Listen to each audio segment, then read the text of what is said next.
ऐसे ध्यान रख सकते हो, जिसको हम आयरन को फेरस बोलते हैं और फेरिक बोलते हैं इसे।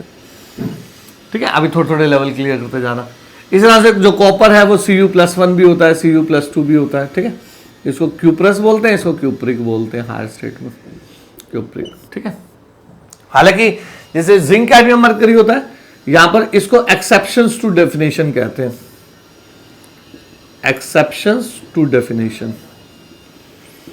इसकी जो प्रॉपर्टीज है जिंक कैडमियम मरकरी की, जैसे जनरली एक रह गया था प्रॉपर्टी, ये ध्यान रख लेना, ये हार्ड मेटल्स है, इसका भी थोड़ा सा डिटेल भी बताता हूं। एस ब्लॉक सॉफ्ट मेटल होते हैं, जी ब्लॉक जैसे आयरन होता है वो काफी हार्ड होता है, तो these are like hard metals. ठीक है, तो एस ब्लॉक सॉफ्ट मेटल्स में आते हैं, ये किस में आते हैं, हार्ड मेटल्स में। लेकिन जिंक कैडमियम मरकरी, जैसे आप मरकरी जानते हो तो ये लिक्विड होता है, तो मरकरी इज अ मेटल, आप थोड़े इंपॉर्टेंट कैरेक्टरिस्टिक ध्यान रखते जाना, तो ये लिक्विड होता है। ये हार्ड मेटल्स होते हैं, विद हाई डेंसिटीज भी होते हैं, विद हाई आपके कह low melting point, boiling point and density.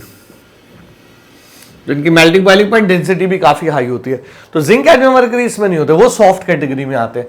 ठीक है, तो बाय डेफिनेशन भी इसके कुछ मीनिंग है, वो बाद में हम करेंगे। तो ये सारे इसके प्रॉपर्टी, जैसे क्यूप्रस क्यूप्रिक हो गया।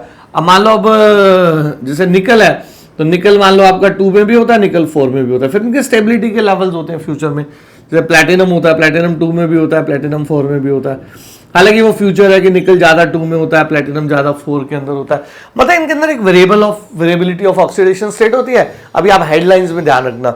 और वेरिएबिलिटी ऑफ ऑक्सीडेशन स्टेट क्यों होती है? Because they can lose their electrons from the valence shell as well as penultimate D sub shell. तो पेनल्टीमेट डी सब शेल से भी जब इलेक्ट्रॉन लॉस करता है और आगे जाके बॉन्ड बनाता है, तो बॉन्ड में प्रॉफिट ज्यादा है, उसकी रिक्वायरमेंट ऑफ आयनाइजेशन एनर्जी कम होती है, तो फिर वो बॉन्ड्स बनते चले जाते हैं। वो भी आप फ्यूचर में डिटेल में सीखोगे सब चीजें। तो इसके अलावा ये चीज जैसे बड़ा इंपॉर्टेंट एक फीचर होता है, they are hard metals with high melting and boiling point density. जैसे sodium is soft metal, it can be cut with knife, लेकिन आयरन वगैरह आपके जैसे हार्ड मेटल्स हैं। अब जैसे आप उसमें भी यहाँ पर जो ऑस्मियम इरिडियम है, जैसे पहले भी मैंने कभी बताया हुआ 22.59 और इसका वैल्यू होता है 22.61, थोड़ा सा फर्क होता है ग्राम पर सेंटीमीटर क्यूब, ये इनकी डेंसिटी होती है। ठीक है, तो अलग अलग है, जैसे मरकरी की 13.6 होती है, 13.6 ग्राम पर सेंटीमीटर क्यूब। गोल्ड सिल्वर की कुछ 10.9 समथिंग होती है, गोल्ड की भी ऐसे ही होती है, तो 18 पॉइंट समथिंग। एग्जैक्ट तो सभी की याद नहीं रहती, तो लेकिन काफी सारी इनकी डेंसिटीज हाई होती हैं, तो दे हैव हाई। अब डेंसिटी हाई होने का मतलब क्या होता है? जैसे अब आयरन किसी को भी ले लो, इनके ना एक तो ध्यान रखना साइज छोटे होते हैं, साइजेस जो होते हैं वो स्मॉल होते हैं। ठीक है, साथ में इनके पास लॉट ऑफ अनपेयर्ड इलेक्ट्रॉन्स होते हैं, लॉट ऑफ अनपेयर्ड इलेक्ट्रॉन्स। ठीक है, तो जैसे अब मान लो आपने क्रोमियम ले लिया, जैसे ये वाला ग्रुप हमारा हार्ड ग्रुप में काउंट होता है, क्रोमियम, मोलिब्डेनम, टंगस्टन हार्डेस्ट। तो जैसे आपको पता है tungsten is the hardest metal. ठीक है, तो इनकी जो हार्डनेस स्ट्रेंथ है मिडल तक इंक्रीज करती है पहले, फिर डिक्रीज करती है। जैसे zinc, cadmium, mercury soft metals होते हैं, इनके पास अनपेयर्ड इलेक्ट्रॉन नहीं होते, अनपेयर्ड इलेक्ट्रॉन। इनके सारे इलेक्ट्रॉन पेयर्ड होते हैं। पेयर्ड का मतलब ऐसे भाई डी सबशेल जो है वो फुली फिल्ड होती है ऐसे, तो ये पेयर्ड है ऐसे, राइट।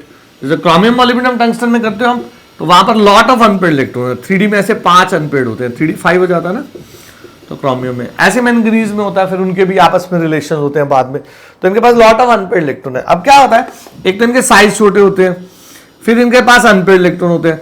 जो अनपेयर्ड इलेक्ट्रॉन होते हैं इनके बीच में एक बॉन्ड्स बनते हैं, उसको इंटरमेटालिक बॉन्डिंग्स कहते हैं ऐसे, जैसे इसके और इसके ऐसे, ये 5, तो इनके बीच में आपस में बॉन्ड बन जाते हैं, राइट। तो ये जो ट्रांजिशन मेटल के बॉन्ड्स होते हैं वो काफी स्ट्रॉन्ग बॉन्ड्स बनते हैं। तो आपने ध्यान रखना, साइज छोटा होता है और लॉट ऑफ अनपेयर्ड इलेक्ट्रॉन है, तो उस अनपेयर्ड इलेक्ट्रॉन का आप ऐसे समझते हैं जैसे 1 बॉन्ड, 2 बॉन्ड, 3 बॉन्ड, 4 बॉन्ड, ऐसे ये बॉन्ड बने हुए हैं आपके। ठीक है, तो अगर एटम ऐसे बॉन्ड बना होता है, फिर आपके ये ऐसे बॉन्ड बने हुए हैं, राइट।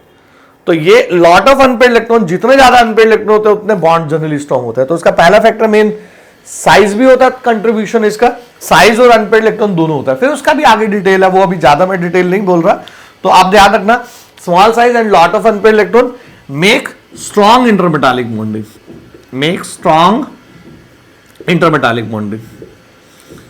ठीक है, तो इनको इंटरमेटालिक बॉन्डिंग कह सकते हो। प्लस इनमें कोवलेंट बॉन्ड्स भी होते हैं, तो कोवलेंट बॉन्डिंग्स भी होते हैं, जो अंदर इलेक्ट्रॉन्स होते हैं वो कोवलेंट बॉन्डिंग बनाते हैं, कुछ मेटालिक बॉन्ड्स बनाते हैं, ठीक है, तो वो फ्यूचर है सारा। तो इंटरमेटालिक बॉन्डिंग इनके स्ट्रॉन्ग होते हैं, तो they have high melting boiling point, they are hard metals, ठीक है, they are having high densities, ठीक है। तो इस तरह के हमारे ये इसमें फीचर रहते हैं। तो अभी इस वीडियो लेक्चर में आप इतना देखो, अभी मैं सेकंड वीडियो लेक्चर कर रहा हूँ, तो उस सेकंड वीडियो लेक्चर के अंदर आपका कुछ और इसकी 4-5 इंपॉर्टेंट प्रॉपर्टीज आएंगी और उसी के साथ हम फिर एफ ब्लॉक भी कनेक्ट कर देंगे, ठीक है।